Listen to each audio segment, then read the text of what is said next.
결국에는 이제 투자의 환경들은 미국에서 만들어낸 제조혁명이라는 그런 개념하에서 금융적으로 돈 푼 것들이 결국 오버플로우 돼서 우리 쪽으로 넘어왔고, 그것이 사실상 그들은 제조혁명을 이루지도 못한 채 금융의 버블만 항상 만들어요.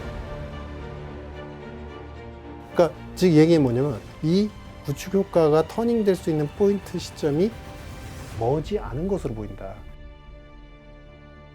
그 시점을 제가 뭐 중간선거다 아니면 26년 말이다 이걸 맞추기는 힘들어요. 근데 우리가 그 환경에서 지금 투자하고 있다는 것은 꼭 알고 가시자.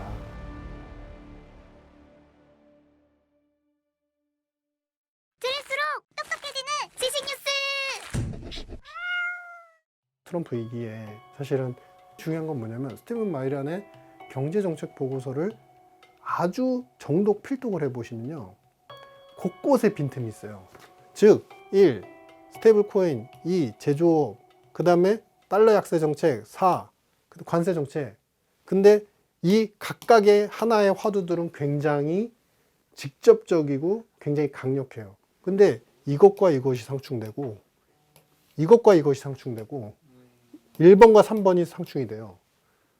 그러면 이걸 나중에 구조적으로 어떻게 풀어날 것이냐. 구조가 뭐 별다른 복잡한 얘기가 아닙니다. 아이한테 국어 이렇게 풀면 돼, 영어 이렇게 풀면 돼, 수학 이렇게 풀면 돼 라고 하는데 시간은 딱 1시간 줘요. 이거를 그러면 어떻게 소화할 거지? 이 구조를 어떻게 다 흡수할 거지? 여기에 대한 해답은 존재하지 않았어요. 일기 때도 마찬가지였습니다. 트럼프가 관세 정책을 통해 가지고 달러 약세를 해야 된다라고 하면서도 달러가 자꾸 강세로 가잖아요. 그러면서 제조업에서도 자꾸 구축 효과가 나타나요. 그랬을 경우에 시나리오 B가 항상 존재하지 않았어요. 그러니까 트럼프 일기 때도 마찬가지 형상이 나타나죠. 누구 탓을 했죠? 파월 탓을 한 겁니다. 구축 효과가 나타나니까 너희들이 금리를 안 내려서 그렇다. 지금도 전쟁을 하면서도 전쟁을 하니까 경제가 어려워질 수 있으니까 파월한테 욕을 하잖아요. 금리를 내려라. 엇박자가 계속 나는 거죠. 근데 엇박자가 일기 때는 그래도 2년이라는 유효기간이 있었지만 이번 같은 경우는 1년 남짓 지나고 나서부터 엇박자 정책들이 자꾸 나오기 시작한다. 특히 이번 트리거는 이번 전쟁에서 지정학의 패권을 잘 마무리한 다음에 경제정책으로 전환이 빨리 됐어야 하는데 그 전환점의 포인트가 잘 보이지 않는다. 안녕하십니까. 저는 KBWM 스타자문단에서 이제 이코노미스트를 하고 있는 유신입니다. 관세부터 시작해서 트럼프 미국 대통령이 패권의 주도권을 쥐려는 이유가 미국의 강력한 성장을 이끌 제조업 육성 정책의 하나로 보여지는데, 실제로 미국 제조업이 얼마나 살아났다고 보시는지, 그리고 향후에도 성공할 수 있을지 궁금합니다. 제가 오늘 이제 강조를 해드리고 싶은 말씀은 트럼프 대통령의 제조업 미국 살리기 정책은 실패할 수밖에 없다. 될 수가 없는 정책이다 라는 것이고요. 이 정책이 왜 실패할 수밖에 없느냐. 그동안 만들어 놓은 미국의 금융과 소비 중심의 경제는 제조업을 육성하기에는 매우 반향적이다. 그러니까 서로 반대되는, 상반되는 구조라는 거죠. 그러면은 이 두 가지 명제를 기준으로 말씀드리자면 제조업을 못 살려요? 그러면 살릴 방법이 없어요. 소비와 금융 수출의 패턴들, 방식들, 정책을 갖다가 포기를 해버리면 그럼 제조업 국가로 전환이 될 수 있습니다. 근데 그거를 놓지 않죠. 한마디로 말씀드리면 이 두 양손에 모든 금덩어리를 들고서 저쪽에서 아이가 갖고 놀고 있는 새로운 은덩어리를 또 갖고 싶은 상황과 마찬가지인 거예요. 그러려면 이 두 손에 있는 둘 중에 하나는 놔야 된다. 놓지 않고 저거를 발로 잡는다? 잠깐은 잡을 수 있어요. 잠깐 내 것이 될 수 있어요. 하지만 결국에는 발에 떨어진다. 이 구조를 말씀드린 거예요. 그래서 제가 이제 오늘 미국의 리쇼어링, 결국에 이제 제조업 육성 정책이 얼마나 이게 허구적이고 약간은 영속이 불가능한 것인지에 대해서 이제 좀 말씀을 드리고자 합니다. 미국의 경제 구조는 아주 단순하게, 심플하게 정부 부문, 민간 부문, 대외 부분만 있다고 가정을 할게요. 그럼 미국은 어떻게 되냐면 대외에서 돈이 들어옵니다. 뭘로 들어오죠? 금융 수출로 들어옵니다. 금융으로 통해서 돈이 들어와요. 그래서 부채를 갖다가 39조 달러 하나 졌죠. 근데 정부는 적자를 지면서 이 돈을 민간에 다 줍니다. 그럼 민간 항상 부자가 돼 있겠죠. 그러니까 소비를 계속 할 수 있는 원동력이 됩니다. 그래서 GDP 성장은 높죠. 근데 여기서 제일 핵심 화두는 정부는 대외에서 돈을 수입하지만 항상 적자 재정이 지속될 수밖에 없어요. 근데 여기서 그럼 우리가 이 부분에 대해서 이제 저명한 학자들, 옥스퍼드 이코노믹스의 많은 이제 아티클들에서 이런 지적이 있었어요. 항상 정부는 부채를 39조 달러를 줬어요. 그래서 민간에 주어졌다고 했어요. 근데 민간의 명목 GDP는 최근 들어서 29조 달러예요. 돈을 밖에서 벌어와서 금융으로 돈을 벌어와서 민간이 다 퍼부었어요. 민간은 부자가 됐어요. 근데 39조 달러나 벌어 들여서 39조 달러를 그대로 썼는데 29조 달러밖에 명목 GDP가 안 남았어요. 10조 달러는 과연 어디로 간 것일까? 단순 모형이니까 이게 통계적 가감에 의한 계산 차이가 있을 수 있다. 뭐 맞는 말씀이에요. 근데 그렇게 계산하기에는 충분히 않고 이 10조 달러는 사실 바로 두 가지로 이어집니다. 첫 번째, 이자. 바로 대외 수출을 하면서 금융 수출을 하면서 이자 비용이 계속 나가니까 실제로 걷어들인 돈은 적은 거예요. 왜냐면 내수로 상쇄가 되니까. 두 번째 뭐냐면은 순수출 감소. 트럼프 대통령은 계속 이제 수출이 증가한다고 했지만 미국이 2010년대 이후로 순수출이 잠시 플러스가 날 뻔한 적은 있었지만 플러스가 난 적은 단 한 번도 없었습니다. 즉 이 얘기는 뭐냐면은 구축 효과예요. 크라우딩 이펙트. 크라우딩 이펙트. 이게 왜 그러냐? 그러니까 이게 뭐냐면 쉴 틈 없이 밖에서 빚을 져가지고 그 빚을 갖다가 민간에 뿌려주고 민간은 계속 소비를 하게끔 성장하게 만드는 구조예요. 그러면은 항상 돈을 계속 퍼부어야 돼요. 그래서 성장이 멈추지 않아요. 패권도 멈추지 않아요. 그러니까 빚을 계속 지게 되죠. 근데 성장이 좀 멈춘다 싶으면은 이들의 방법은 순환적 경제가 자연스럽게 잘 되기를 기다리기보다는 국채를 더 찍으면서 예산을 증액시키죠. 그러면서 민간의 돈을 더 퍼붓죠. 근데 중요한 건 뭐냐면은 이 플로우가 있다는 거예요. 이 플로우가 있을 때 우리가 돈을 더 퍼부으면은 소비가 늘어나고 GDP가 성장하는 구간이 일정 부분 나타나는데 항상 또 감소하는 구간이 나타나요. 근데 이 감소 구간이 뭐냐? 바로 크라우딩 이펙트예요. 뭐냐면은 돈을 풀면은 초기에는 어떻게 되죠? 당연히 설비 투자할 용의가 많아지고 기업들은 투자를 많이 해서 고용을 많이 하겠죠. 근데 요 구간에 이제 가다가 어느 정도 이제 부침이 있어요. 생산할 수 있는 규모라는 건 언제나 한정적이거든요.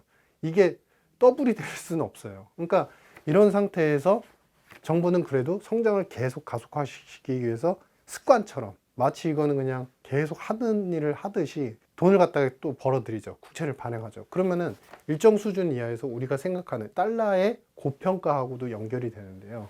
쉽게 말씀드리면은 금리가 올라가는 구간들, 물론 이제 위기의 구간들이긴 합니다.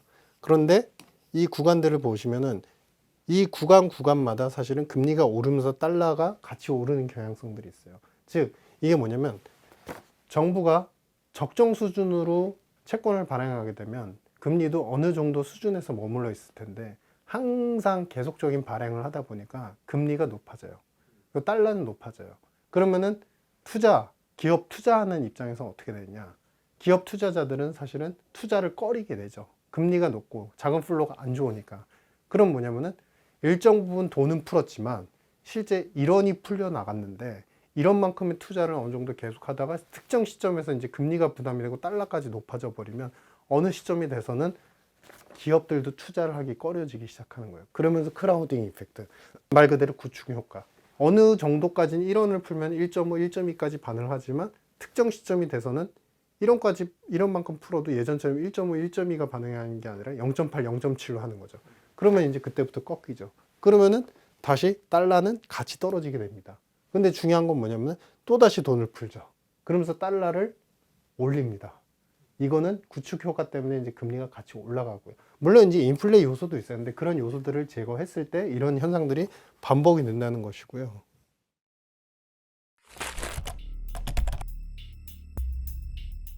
미국의 가계 구조를 한번 이제 우리가 상세히 살펴볼게요. 첫 번째, 미국은 소비 중심의 국가죠. M7 기업들이 성장을 한대요. 그러면 이게 표면적으로 볼 때는 미국은 소비를 많이 하고 그다음에 기업은 성장을 하고 투자를 하니까 투자와 성장, 소비가 같이 일어나는 순환이 되는 메커니즘으로 일어나고 있구나라고 착각을 하게 됩니다. 근데 이게 사실 허구적인 것이다. 미국의 가계 총소득을 보면 최근 연도까지 보시면 26조 달러가 됩니다. 총 26조 달러가 되는데 서비스 소비가 이제 15조 달러 내외 정도가 돼요. 그러면은 여기서 이제 세금이라든지 아니면 실업급여라든지 이제 여러 가지 이제 보장성 보험들을 갖다가 국가에 내고 나면 그 다음에 남는 돈이 얼마가 되냐면 6조 달러 정도가 남습니다. 그러면 이거 가지고 이제 상품을 사기 시작을 해요. 상품을 사기 시작하는데 이 6조 달러로 충분하게 소비를 하면 미국 내에서 만들어진 상품들을 많이 사게 되면 그러면은 잘하면 제조업 국가가 될 수 있겠는걸? 라는 꿈과 희망을 갖게 되죠.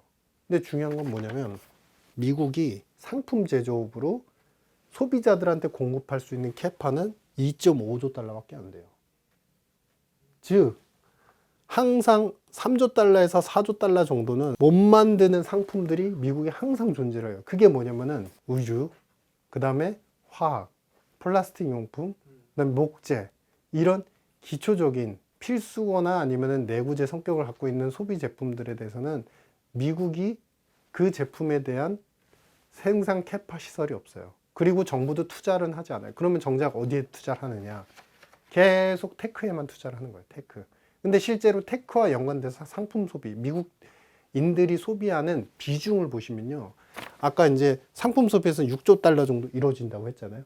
근데 실제로 뭐 예를 들면은 컴퓨터가 됐든 글래스 고글이 됐든 아니면 여러 가지 AI 상품들, 제품으로 만들어진 제품을 실제 사는 소비의 규모를 보시면 연간 3천억 달러, 4천억 달러밖에 안 돼요.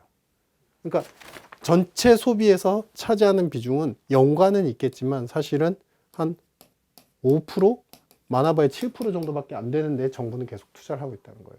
결국에 미국인이 필요로 하고 있는 내구재라든지 비내구재 상품들은 그러면 어디서 구입을 해야 될까요? 해외에서. 그럼 결국에 해외로 가는 거예요. 그래서 결국 상품 수입은 3조 달러 혹은 4조 달러 내외를 계속 기록을 하는 겁니다. 그 파이가 딱 거기네요. 거기에 항상 머물러 있는 거예요.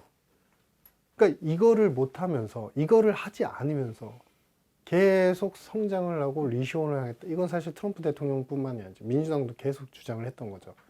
왜 이런 구조가 형성이 될 수밖에 없냐면 사실은 미국 경제 구조가 단순히 인플레가 많다, 물가가 높다 이런 표현을 하지만 사실은 이거는 정부가 뿌리면서 계속 구축 효과를 발생시켜 놓은 요소랑 무관하지 않아요. 왜냐하면 지금 보시면은 이 비중을 보실 텐데요. 미국 민간에서 일어난 소비의 패턴을 보시면 사실 주택 소비가 전체 소비 중에서 20%를 차지합니다. 메디케어가 22%예요. 이쪽이 양쪽이 절대적으로 비싸요. 메디케어와 관련된 의료 서비스 시설을 지은 기업들 입장에서는 혹은 병원 입장에서는 혹은 이제 빅파마들 입장에서는 계속적인 투자를 했기 때문에 또 투자를 하고 투자를 받은 만큼 규모가 커지면서 가격은 계속 높아질 수밖에 없는 구조인 거예요. 그런 돈들이 특히 주택 소비에 있어서도 계속적인 주택 가격의 렌트비에 인플레이션을 계속 만들고 있다. 그러면 양쪽이 다 합치게 되면 거의 42%, 거의 절반 가까이를 차지하죠. 그리고 이제 나머지가 외식, 숙박, 이제 이거는 레크레이션 요소죠. 그 다음에 금융 서비스 보험. 그리고 나면 나머지를 소비하는데 결국에는 34%만 이제 상품 소비를 하게 되는 겁니다. 그러니까 소비는 양은 많고 규모는 상당히 많은데 실제로 제품이나 기업들을 성장시키는 부문에 대한 소비는 개인들의 입장에서는 상당히 제한적이에요. 근데 그것도 굳이 이제 상품의 소비를 갖다 나누자면 우리가 소위 얘기하는 음식료라든지 아니면은 기타 비내구재, 그러니까 필수로 우리가 작용하는 의류라든지 이런 것들을 사는데 거의 26%를 써요. 그럼 내구재는 16%. 자동차라든지 아니면 홈 이퀴먼트, 집과 관련되는 여러 가지 가구 아니면은 뭐 여러 가지 장치 요소들, 구조물들 이런 거 사는데 16%를 써요. 그러니까 뭐냐면 돈은 되게 많고 돈은 많이 쓰는데 최근에 미국이 여러 가지 투자를 하고 있죠. 원전과 관련된 대미 투자도 요청을 하고 있고 IT와 관련된 투자 요청도 하고 있고 그 다음에 뭐 우리가 챗봇, 오픈 AI 뭐 아니면 AI 산업과 관련된 투자도 많이 하고 있는데 실제로 미국 소비자들이 쓸 수 있는 부분은 결국 내구재 소비 쪽에 많이 속할 가능성이 큰데 내구재 소비의 양은 다른 거 다 쓰고 나면은 사실상 쓸 돈이 별로 없다는 거예요. 근데 그마저도 내구재가 자동차나 아니면은 홈 이퀴먼트 이런 부분에 다 국한이 되다 보니까 나머지 필요한 내구재라든지 상품들은 살 수 있는 데가 없어요. 미국의 가성비 있는 상품들이 존재하지 않아요. 그러면 그 수요는 다 어디로 가느냐? 결국에 이 수입으로 가게 되는 겁니다. 해외에서 계속 상품 수입을 하게 되는 거예요. 그러니까 중국을 압박을 해도 중국산을 안 쓸 수가 없는 거예요. 왜냐? 상품 자체가 존재를 하지 않고 캐파가 없으니까. 그러면서 미국도 무역수지 적자는 계속 영속적으로 일어날 수밖에 없는 환경이고, 그리고 반대편에서 IT는 그러면은 재정 지출과 여러 가지 투자, 기업 금융과 같은 이제 투자 패턴으로 해서 계속 성장을 하죠.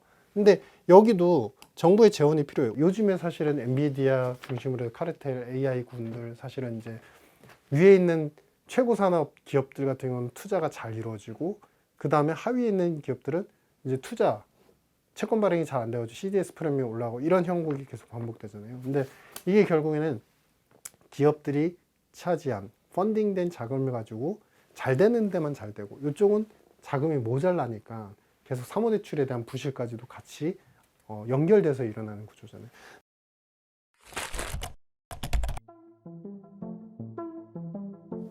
그럼 그렇게 돈들이 많이 필요하면은 정부 재정으로 다 될까요? 안 되죠. 안 되니까 트럼프의 시계에서는 4월 달에 ESR을 통해서, 민간 돈을 그렇죠, 맞습니다. ESRL 완화를 통해서 상업은행들이 추가적인 대출과 그다음에 유동성을 더 넣게 하려고 하는데, 즉 정부가 다 할 수 없는 돈의 역할을 모두 다 미국계 은행들이 할 수 있게 열고, 그러면서 이 금액들, 전체적인 대출의 익스포저들은 계속 늘어나기 시작합니다. 이렇게 돈이 풀리면 어떤 현상이 나타나면, 여러분들 달러 캐리 트레이드는요 항상 존재를 해왔습니다. 돈이 풀릴 때 전 세계에서 엔 캐리만 있는 게 아니라 달러 캐리가 항상 돌아다녔었습니다. 그 기간이 짧고 길고의 차이만 있을 뿐 엔 캐리보다 더 유행을 했습니다. 이 부분들이 2016년도에 돈을 풀면서 어떤 현상으로 나타나냐면, 해외에도 대출 익스포저가 꾸준히 늘어나게 되죠. 이 돈들이 규모면으로 계속 늘어나면서 최근에 이제 최근 숫자는 3조 5천억 달러. 그러면서 사실 이제 아시아 쪽에 대한 대출 익스포저까지 늘어나면서 자금의, 금융 쪽 포트폴리오 자금의 인플로가 늘어나게 돼요. 그게 언제냐면은 16년도, 17년도까지 늘어나게 돼요. 그리고 이쪽은 이머징 신흥국 같은 경우는 반응이 좀 더디긴 했습니다만 17년도 초부터 18년도 초까지 늘어나기 시작을 해요. 근데 그게 결국은 어떻게 되느냐? 결국에는 그 인플로가 다시 아웃플로로 또 바뀌게 되죠. 추세적인 패턴을 보시면 항상 반복이 됩니다. 소위 말해서 미국의 성장 모형 자체는 아주 간단하게 요약을 할 수 있습니다. 대외 부분 혹은 기관 부분에서 돈을 벌어들이고 금융 수출을 한 정부가 돈을 써서 민간 부분에 충분한 돈을 부여주고 소득 기반을 마련해 줍니다. 그래서 이 안에서 우리는 구조적으로 소비가 투자를 일으키는 선순환이 될 거라고 착각을 하고, 미국 정부도 그거를 되기를 희망해 왔지만 항상 어떤 현상이 나타나면은 소비자는 소비자대로, 투자 시장은 투자 시장대로, 기업은 기업대로 분리가 돼서 지원을 하게 돼요. 그래서 이 부분들이 이제 돈이 모자라게 되면 정부는 추가적으로 또 금융 수출을 하게 되죠. 그러면은 이게 결국 어떤 현상으로 나타나냐면은 금리가 올라가는 현상들을 만들게 됩니다. 그런데 이것들이 결국에는 소비자뿐만 아니라 투자 시장에 구축 효과를 발생시켜요. 그래서 이 구간에서 처음에 사이클이 한번 돌 때는 경제가 좋아집니다. 그리고 앞서 말씀드린 것처럼 대출 익스포저 정책까지 같이 시행을 하기 때문에 그때는 신흥국으로 그리고 아시아 쪽으로 자금 인플로도 늘어납니다. 근데 이 구축 효과가 발생하게 되면 경제도 힘을 잃으면서 약간 피크 다운을 하게 되고요. 그 동시에 자금 인플로우도 아시아 시장과 그 다음에 이머징 시장에 들어왔던 돈들도 아웃플로우로 변하게 됩니다. 즉, 이 논리는 트럼프가 사실 과격하고 약간은 과격하고 단도직입적이고 너무 미국의 장점을 이용하려는 부분들이 많기 때문에 빨리 왔다가 빨리 보이는 그런 경향성은 있지만 어떠한 행정부의 대통령이 있었어도 항상 이런 현상들은 반복이 되어 왔었다. 그러면은 최종적으로 민간의 특히 소비자들은 어떻게 되느냐? 이러한 형국에서 소비자들은 구축 효과를 받게 되지만 결국에는 해외의 수입을 또 반복하게 됩니다. 왜? 여기서 만들어진 그나마 인더스트리 쪽 기업들 입장에서 생산 증설과 설비 투자 증대를 이끌었던 부분은 IT 테크 쪽에 불과하고 본인들이 살 수 있는 물건은 많이 없어요. 그러면은 해외 수입을 하게 되죠. 그러면 어떻게 되죠? 결국에 무역 수지는 또 적자를 만들어요. 그러면서 여기서 구축 효과가 또 가미가 되고 그러면 정부는 최종적으로 3을 금융 수출을 해가지고 민간에 3이라는 숫자를 주지만 실제 민간에 남아있는 돈은 2거나 1.5 다운그레이드가 되는 거예요. 그렇게 반복이 되는 시그널들이 뭐냐? GDP에서 차지하는 제조업의 비중이 역사적으로 보면 계속 떨어진다는 거예요. 즉 이 얘기는 이걸 단순하고 아주 심플하게 한마디만 말씀드리면 구축 효과는 어떤 대통령이 오든 어떤 정책을 실행하든 계속되고 있다.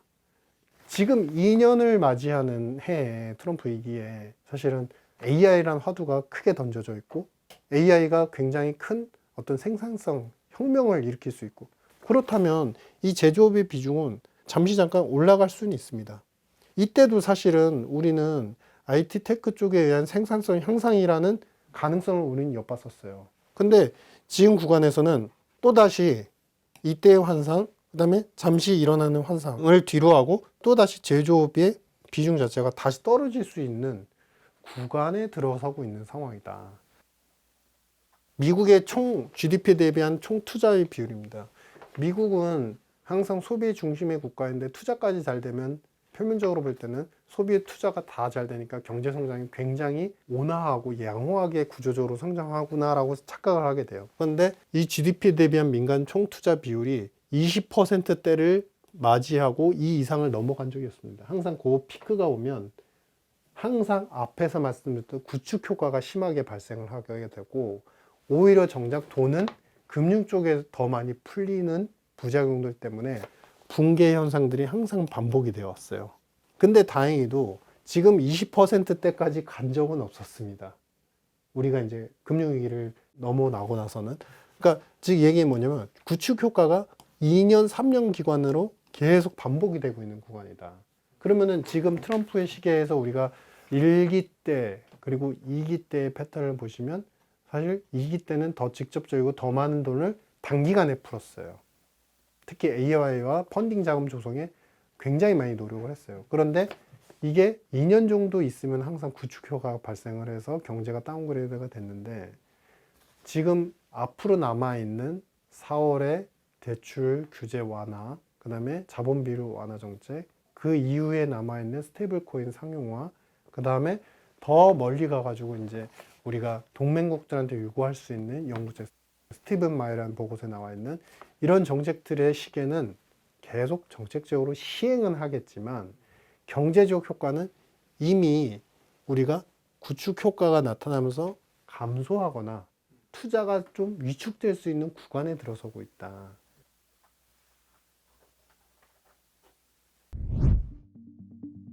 그러면 이게 우리한테 주는 인플리케이션은 무엇일까 잘 보시면요.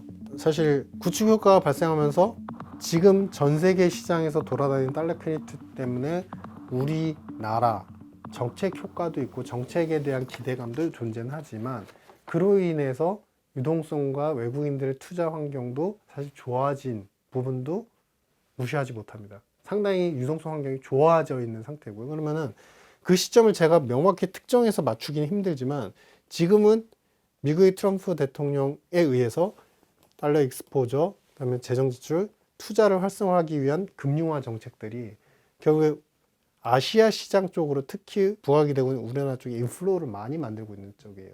그러면 외국인들의 소위 얘기하는 수급이라든지 머니플로우는 양호한 상황이 당분간 이어지겠죠.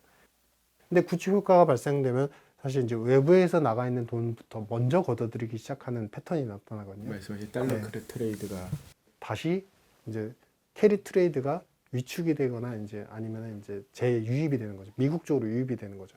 그러면서 동시에 달러 강세가 나타나는데 이 구축 효과가 터닝될 수 있는 포인트 시점이 머지 않은 것으로 보인다. 그 시점을 제가 뭐 중간선거다 아니면 26년 말이다 이걸 맞추기는 힘들어요. 근데 우리가 그 환경에서 지금 투자하고 있다는 것은 꼭 알고 가시자. 결국에 우리가 만들어 놓은 이제 투자의 환경들은 미국에서 만들어낸 제조혁명이라는 그런 개념하에서 금융적으로 돈 푼 것들이 결국 오버플로우 돼서 우리 쪽으로 넘어왔고 그것이 사실상 그들은 제조혁명을 이루지도 못한 채 금융의 버블만 항상 만들고 그게 꺼지고 나면 제조업의 비율은 또 낮아져 있고 이런 것들이 계속 역사적으로 반복이 되었다.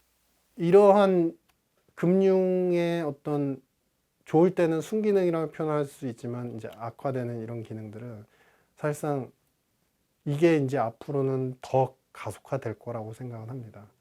그러면서 사실 이제 러스트벨트에 있는 이제 쇠퇴한 이제 제조업 혁명가들은 그들은 약간은 이제 소외되는 현상들이 계속 반복이 되고 있죠. 정리를 해보자면 제가 비단 최근에 미국 주도로 미국 정부가 주도적으로 만든 AI 산업 육성이라든지 많은 플랫폼들 뭐 엔트로피, 오픈AI를 실체가 없다고 부정하는 게 아닙니다. 중요한 건 뭐냐면 제조업 상품에 대한 실제 존재하는 상품에 대한 생산 캐파시티는 여전히 미약한 가운데 이 금융 쪽으로만 너무나 집중화되고 있는 현상들은 반복이 됐고 있고 그런 금융화 집중화가 될 때는 사실 아시아 시장이나 이머징 시장으로 돈이 많이 들어오기 때문에 우리도 혹은 옆에 있는 이제 많은 국가들도 부자가 될 수 있는 기회는 있어요. 하지만 항상 이게 그들이 크라우딩 이펙트, 구축 효과가 나타날 때는 그 시점이 머지 않은 것으로 보이고 그럴 때는 항상 아웃플로우, 자금의 아웃플로우도 나타나더라. 이런 대외적 환경의 변화가 우리를 잠시 잠깐 몇 년 동안 굉장히 시장과 투자에 올인하면서 행복하게 만들다가 2년 정도는 굉장히 불안하고 불행하게 만드는 구조적인 현상들이 미국에서 반복이 되고 있다. 작년과 올해가 좀 다른 게 돈은 풀리고 트럼프의 그 시나리오 시계대로 가기는 하겠지만 어느 순간인가 이 자극을 너무 많이 받다 보면 둔해지잖아요. 그런 현상이 이탈이 나타날 수 있다는 말씀이신 거죠? 맞습니다. 예. 구축효과라는 게 바로 이제 그런 의미인 거죠. 그러니까 예전에는 우리가 이제 어떤 빈병이 있어요. 물을 넣으면 이만큼은 충분히 소화할 수 있어요. 이만큼도 소화할 수 있어요. 물이 찼네 이렇게 느끼겠죠. 이제 물이 다 차는 구간은 그때부터는 아무리 물을 넣어도 쏟아지기 마련이거든요. 그러니까 미국의 캐패시티가 지금 그런 상황이라는 겁니다. 그래서 자꾸 이 빈 물통을 옆에다 만드는 거죠. IT도 만들고 AI도 만들고 새로운 물병을 계속 만드는 거예요. 결국 진짜 지금이 약간 금융의 버블 시대는 맞는 거고 네네.